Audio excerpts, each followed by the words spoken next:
Halo guys, hari ini kita akan membahas tentang kerajaan maritim yang melegenda di Nusantara, yaitu Kerajaan Sriwijaya. Sriwijaya pernah menjadi pusat perdagangan yang kuat dan berpengaruh di Asia Tenggara selama berabad-abad. Tapi tahukah kamu, bagaimana kerajaan ini bisa bangkit menjadi penguasa maritim, dan apa yang menyebabkan kejayaannya runtuh? Yuk, simak perjalanan menarik Kerajaan Sriwijaya ini.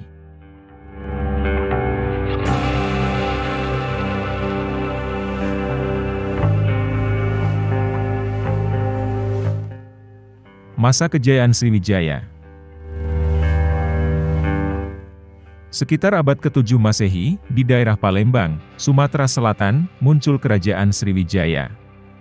Kerajaan ini memanfaatkan lokasinya yang strategis di Selat Malaka, jalur perdagangan penting antara India dan Cina. Sriwijaya mengembangkan armada laut yang kuat untuk melindungi dan memungut pajak dari kapal-kapal yang melintasi selat tersebut.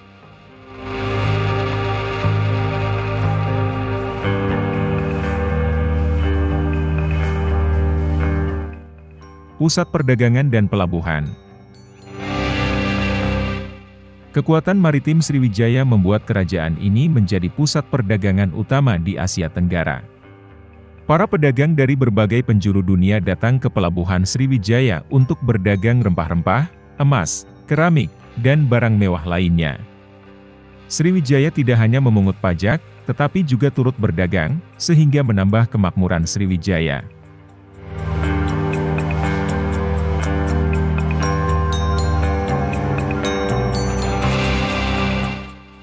Kerajaan maritim yang berkembang. Sriwijaya tidak hanya mengandalkan kekuatan militer, tetapi juga menjalin hubungan diplomatik yang baik dengan kerajaan lain.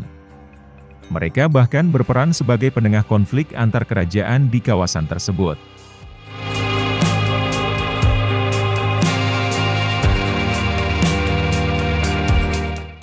Selain itu, Sriwijaya menjadi pusat pendidikan agama Buddha Mahayana.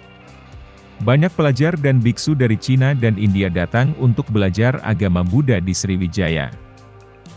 Perkiraan wilayah kekuasaan Sriwijaya pada puncak kejayaannya meliputi sebagian besar Sumatera, Semenanjung Malaya, hingga Filipina.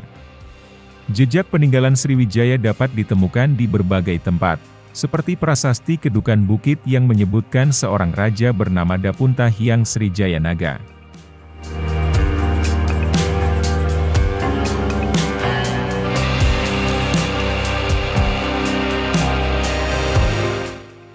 Kemerosotan dan kejatuhan Sriwijaya. Memasuki abad ke-11, Sriwijaya mulai menghadapi ancaman dari luar. Kerajaan Chola dari India melancarkan serangan laut ke Sriwijaya pada tahun 1025. Serangan ini berhasil merebut ibu kota Sriwijaya di Palembang dan melemahkan kekuatan maritimnya. Selain serangan Chola, ada beberapa faktor lain yang menyebabkan kemunduran Sriwijaya, yaitu: pertama, perubahan jalur perdagangan. Setelah abad ke-12, jalur perdagangan laut mulai bergeser ke arah timur, melewati Laut Cina Selatan. Hal ini membuat Selat Malaka tidak lagi menjadi jalur utama, sehingga Sriwijaya kehilangan pendapatan dari pajak perdagangan. Kedua, kemunculan kerajaan baru. Kerajaan-kerajaan lain di Nusantara, seperti Majapahit di Jawa Timur, mulai bangkit dan mengambil alih peran Sriwijaya sebagai pusat perdagangan.